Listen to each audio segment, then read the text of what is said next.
Hello store नमस्कार, स्वागत है आपका द इम्पेरियल क्लासेस में और मैं हूं सुमित कुमार।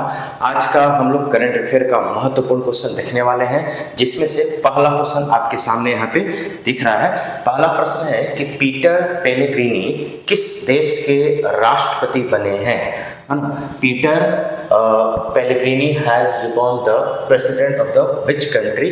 आपके पास ऑप्शन है स्लोवाकिया, हंगरी, स्विट्जरलैंड और पोलैंड। तो अभी आप लोग न्यूज़पेपर अगर देखे होंगे तो आपको दिखाई दिया होगा कि स्लोवाकिया, है ना। स्लोवाकिया जो है, यहाँ पे पीटर पेलेग्रिनी जो है वह राष्ट्रपति के रूप में नियुक्त हुए हैं। और ये स्लोवाकिया जो है एक यूरोपियन कंट्री है ना। यह यूरोपियन कंट्री है, वहाँ के देश के जो है ये राष्ट्रपति बने। तो देखिए, देश विदेश की खबरें हैं, थोड़ा फैक्चुअल पॉइंट तो है, लेकिन कभी कभी एग्जाम में पूछ देता है। खास करके जो CGL 4 का एग्जाम होगा ना, उसमें ये ज़्यादा चांस है पूछने का। ठीक है, तो ये ध्यान रखिएगा आप। चलिए, अगला प्रश्न है कि विप्रो के नए CEO, चीफ एग्जीक्यूटिव ऑफिसर और MD यानी मैनेजिंग डायरेक्टर कौन बने हैं? Who has become the new CEO and MD of Wipro. पहला ऑप्शन है आपका श्रीनिवासन। ठीक है, ध्यान दीजिएगा, श्रीनिवासन अल्लिया या राकेश मोहन या संतोष कुमार झा या संजय नायर। तो संजय नायर तो नहीं है, अभी हम लोग 2 दिन पहले ही करंट अफेयर पढ़े थे। तो इसका आंसर आपका हो जाएगा श्रीनिवासन पिल्लई। तो विप्रो के जो है CEO और MD दोनों ही रूप में नियुक्त हुए हैं कौन? श्रीनिवासन पिल्लई। ठीक है, ध्यान देना है इसको। चलिए, अगला प्रश्न देखते हैं हम लोग। अगला प्रश्न है कि विश्व स्वास्थ्य दिवस कब मनाया जाता है? तो हम लोगों ने जो है अभी कल ही जो है इस चीज़ को सेलिब्रेट किया है, 7 अप्रैल। डेट इसका क्या है? 7 अप्रैल। लेकिन आखिर इसका मोटो क्या है? स्वास्थ्य दिवस मनाने के मोटो क्या है? वो भी पूरे वर्ल्ड लेवल पे पूरा ग्लोबलाइज्ड होकर के यह मनाया जाता है। आखिर ऐसा क्यों? तो ध्यान देने वाली बात यह है कि इसमें लोगों के अंदर जागरूकता फैलाने का काम किया जाता है। यानी अगर तरह तरह की बीमारी है, तरह तरह की दवाइयाँ हैं या तरह तरह की सतर्कता है, अगर आप अपने जीवन में कुछ सतर्कता बरत रहे हैं तो हो सकता है कई सारी बीमारियों से आप बच सकते हैं। तो हेल्थ का मतलब ये नहीं हुआ कि आपको बीमार होना है उसके लिए दवा ही चाहिए। हेल्थ के लिए सबसे ज़्यादा जरूरी है कि हम बीमार ही ना हो, और बीमार ना होने के लिए आपको दिन प्रतिदिन जो है योगा और अपनी बॉडी एक्टिविटी पे ध्यान देना पड़ेगा, तब जाकर के पॉसिबल हो पाएगा। ठीक है, तो इसका आंसर आपका हो जाएगा 7 अप्रैल। चलिए, अगला प्रश्न है कि IPL में सबसे ज़्यादा शतक बनाने वाले खिलाड़ी कौन बने हैं? ये तो क्वेश्चन देखते ही आप लोग उत्तर बता दिए होंगे। क्रिकेट में भाई आप लोगों से ज़्यादा कौन जानता है? तो इसमें सीधे आपको दिख रहा है कि यहाँ पे फर्स्ट पोजीशन पे है कौन? विराट कोहली। तो विराट कोहली जो है ये सबसे ज़्यादा शतक बनाने वाले व्यक्ति हो गए हैं। सेकेंड पोजीशन पे जहाँ तक हमको पता है कि क्रिस गेल रहे हैं। ठीक है, इनका जो है कौन सा पोजीशन रहा है? Second position. और विराट कोहली का फर्स्ट पोजीशन रहा है। ठीक है, तो सेकेंड पोजीशन क्रिस गेल का है, फर्स्ट पोजीशन विराट कोहली का है। तो IPL में सबसे ज़्यादा शतक बनाने वाले खिलाड़ी कौन है? विराट कोहली है। चलिए, अगला प्रश्न, परिवर्तन चिंतन सम्मेलन 2023 का आयोजन कहाँ किया जाएगा? देखिए, परिवर्तन चिंतन सम्मेलन, परिवर्तन चिंतन का मतलब क्या होता है? चिंतन का मतलब वो चिंता वाला नहीं, चिंतन का मतलब विचार करना। किसी भी चीज़ को कैसे कंप्लीट किया जाए, कैसे पूरा किया जाए, एक तार्किक तरीके से कैसे उसको कंप्लीट किया जाए, उसको बोलते हैं चिंतन। जैसे मान लीजिए हम आपसे बोले कि आप अपने स्टडी को लेकर के चिंतन कीजिए, तो चिंतन का मतलब ये नहीं टेंशन लेके बैठ जाना है। चिंतन का मतलब ये हुआ कि आप अपने पढ़ाई के लिए कितना स्ट्रेटजी बना पा रहे हैं, कितना तरीका सोच पा रहे हैं पढ़ने के लिए, कितने आसानी से या कितना ज़्यादा से ज़्यादा टॉपिक को पढ़ते हुए बहुत कम समय में तैयारी कर ले रहे हैं। इसको बोलते हैं चिंतन करना। ठीक है, तो ये चीज़ें जो है नई दिल्ली में हो रही है। ठीक है, कहाँ हो रही है? नई दिल्ली में। तो भाई देश विदेश में देखेंगे कि भाई हमारे देश का विकास कैसे होने वाला है ना। इसके विकास की प्रक्रिया में और क्या क्या सुधार करनी चाहिए, ये सभी चीज़ें। चलिए, अगला प्रश्न कि खुबानी खिलना महोत्सव 2024 किस राज्य केंद्र शासित प्रदेश में शुरू हुआ है? तो देखिए, ये तो राज्य नहीं लेकिन केंद्र शासित प्रदेश है। अभी जहाँ पे जो है सोनम वांगचुक का नाम सुनोगे आप लोग। सोनम वांगचुक जो है वो अभी हड़ताल पे बैठे हुए हैं, स्ट्राइक किए हुए हैं। कारण है क्लाइमेट को लेकर के कि वहाँ पे जो ग्लेशियर हैं वो पिघलते जा रहे हैं, एक तो उसकी समस्या है, प्लस वहाँ पे एक विधानसभा एस्टेब्लिश करना चाहिए। गवर्नमेंट ने वादा किया था 2019 के चुनाव में ही, बट उसको अभी तक पूरा नहीं किया है। तो हो सकता है लद्दाख आने वाले दिन में परेशानी में हो जाए, तो परेशानी में ना जाए इसलिए उसको बचाने के लिए सोनम वांगचुक ने हड़ताल किया है।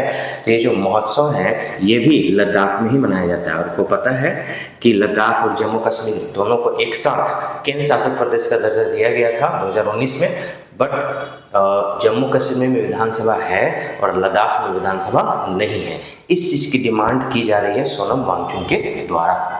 ठीक है, चलिए तो इसका आंसर क्या हो जाएगा आपका लद्दाख। और अभी टोटल कितने केंद्र शासित प्रदेश है? 8 केंद्र शासित प्रदेश है। पहले था 7 से हुआ 9 और 9 से हो गया 8। 7 था तो जम्मू कश्मीर और लद्दाख 2 बढ़ गए, हो गए 9, और दमन दीव और दादर नगर हवेली ये दोनों कंबाइन हो गए तो 9 से घट के हो गया 8। तो अभी टोटल कितने हैं? 8। 28 राज्य और 8 केंद्र शासित प्रदेश। चलिए अगला प्रश्न कि पेरिस ओलंपिक जूरी में शामिल होने वाली पहली भारतीय महिला कौन बनी है? पेरिस ओलंपिक जूरी में शामिल होने वाली पहली भारतीय महिला, ये भी ध्यान देना है, भारतीय महिला। पेरिस मतलब फ्रांस की बात हो रही है। तो यहाँ पे ऑप्शन है आपका मनीषा पाढ़ी, सुमन कुमारी, जयसिंथा कल्याण, बिल्किस मीर। इसका आंसर आपका हो जाएगा बिल्किस मीर ना। बिल्किस मीर एक ऐसी महिला है जो पेरिस ओलंपिक जूरी में शामिल हुई है और ये भारतीय महिला है। सबसे खास बात यही है, यही सब चीज़ जो है नोटिस करके रखना है। ये VVI है, वेरी वेरी इंपॉर्टेंट, ये एग्जाम में पूछ सकता है आपसे।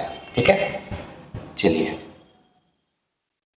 अगला प्रश्न कि किस राज्य में चुनाव संबंधी जानकारी के लिए बुथ राब्ता, इसको एकदम वर्ड को एकदम ध्यान रखिएगा ना, बुथ राब्ता वेबसाइट लॉन्च की गई है। ये वेबसाइट इसलिए लॉन्च किया गया है ताकि लोगों को इसके बारे में जानकारी हो सके, चुनाव के बारे में, कि आखिर वोट देने कहाँ जाना है या किस पार्टी का कौन सा चुनाव चिन्ह है, उसके बूथ कहाँ का है, क्या उस व्यक्ति का नाम वोटर लिस्ट में है या नहीं है। चुनाव से संबंधित जितनी भी जानकारियाँ हैं उस वेबसाइट पर अवेलेबल रहेगी। तो कौन सी सरकार ने जारी किया है? तो ये पंजाब सरकार ने जारी किया है। ठीक है, हमको लगता है कि तो सारी सरकार को जारी कर देना चाहिए, लेकिन फिलहाल अभी पंजाब सरकार ने इसको जारी किया है। नाम ध्यान रखना है, बुथ राब्ता। तो आपसे पूछेगा कि किस स्टेट ने बुथ राब्ता नामक वेबसाइट जारी किया है जो चुनाव से संबंधित है। तो ये भी पूछ सकता है कि बुथ राब्ता नामक वेबसाइट जो है निम्नलिखित में से किससे संबंधित है? तो चुनाव से संबंधित है, ये बात आपको ध्यान में रखना है। चलिए अगला प्रश्न है कि विश्व भविष्य ऊर्जा शिखर सम्मेलन 2024 का आयोजन किस देश में किया जाएगा? The world future energy summit 2024 will be organized in which country? तो ऑप्शन है आपका सऊदी अरब, ओमान, UAE और कतर। तो इसका आंसर आपका हो जाएगा UAE, है ना, संयुक्त अरब अमीराट्स। टोटल 7 अमीराट्स है, उसमें से एक अमीराट से UAE, संयुक्त अरब अमीरात। तो यहाँ पर जो है विश्व भविष्य ऊर्जा शिखर सम्मेलन, है ना, एनर्जी को कैसे समराइज किया जाए, एनर्जी को कैसे सेव किया जाए, इस पे विचार विमर्श वहाँ पे किया जाएगा। और ये कहाँ होने वाला है? UAE में होने वाला है, जो कि आपको पता है कि 7 अमीराट्स में से एक अमीराट्स कौन सा है? UAE है, जिसको बोलते हैं संयुक्त अरब अमीरात। चलिए नेक्स्ट है कि भारत किस देश को आवश्यक वस्तु की आपूर्ति जारी रखेगा? आवश्यक वस्तु की आपूर्ति तो सप्लाई कंटिन्यू रखेगा, तो कोई ना कोई तो हमारा पड़ोसी ही होगा। पड़ोसी में देखिए यहाँ पे श्रीलंका पड़ोसी तो है, यूक्रेन ये पड़ोसी तो नहीं दिख रहा है हमारा, मालदीव्स ये पड़ोसी तो है, और बांग्लादेश ये भी पड़ोसी तो है। तो आखिर इन 3 पड़ोसी में से किसे जारी रखने वाला है? तो आपको पता है अभी विवाद हम लोग का किसके साथ चल रहा था? मालदीव के साथ। तो कहीं ये ना हो कि मालदीव के साथ गुस्से में हम लोग सप्लाई बंद कर दें। सप्लाई बंद नहीं रखेंगे हम लोग, सप्लाई चलता रहेगा। यहाँ से जो वहाँ माल जा रहा है वहाँ पे वो लोग परचेज करेंगे, नहीं वो लोग आयात करेंगे और हम लोग क्या करेंगे? निर्यात करेंगे। तो ये सारी चीज़ें चलती रहेंगी। तो यहाँ पे ध्यान देना है, इसका आंसर हो जाएगा आपका मालदीव, है ना। मालदीव जो है भारत जो है अपनी आवश्यक वस्तुओं का सप्लाई करते रहेगा। देखिए हमारे यहाँ पे डिमांड बहुत सारा रहता है वस्तुओं का, लेकिन और भी निर्यात हो अन्य देशों में तो हमारे यहाँ डॉलर की मात्रा क्या होगी, बढ़ेगी, यानी विदेशी मुद्रा भंडार बढ़ेगा। और जितना ज़्यादा विदेशी मुद्रा भंडार बढ़ेगा हमारा भारत देश आर्थिक रूप से उतना ही और स्ट्रांग होते चला जाएगा। ठीक है, यहाँ पे टोटल 10 महत्वपूर्ण क्वेश्चन आप लोगों ने देखा, इसको कॉपी में आप लोग नोट भी करते होंगे और आने वाले जितने भी करंट अफेयर होंगे उन सब का भी आप लोग कॉपी में विस्तार पूर्वक नोट करके लिखिएगा, क्योंकि रिवीजन करते वक्त आप लोग के लिए काम आने वाला है। और आने वाले एग्जाम में जो भी महत्वपूर्ण क्वेश्चन हो सकता है वो हम आप लोग के लिए लेकर के आते हैं। यहाँ पे आप रिवीजन भी कर सकते हैं और अपने कॉपी में नोट करके रखिएगा, ताकि आने वाले दिन में कभी भी बस एक झलक देखें और आप लोगों का काम हो जाए। तो फिर हम लोग मिलते हैं अगले 10 क्वेश्चन के साथ, जो कि हमारे एग्जाम के लिए इम्पोर्टेंट हो सकता है। धन्यवाद।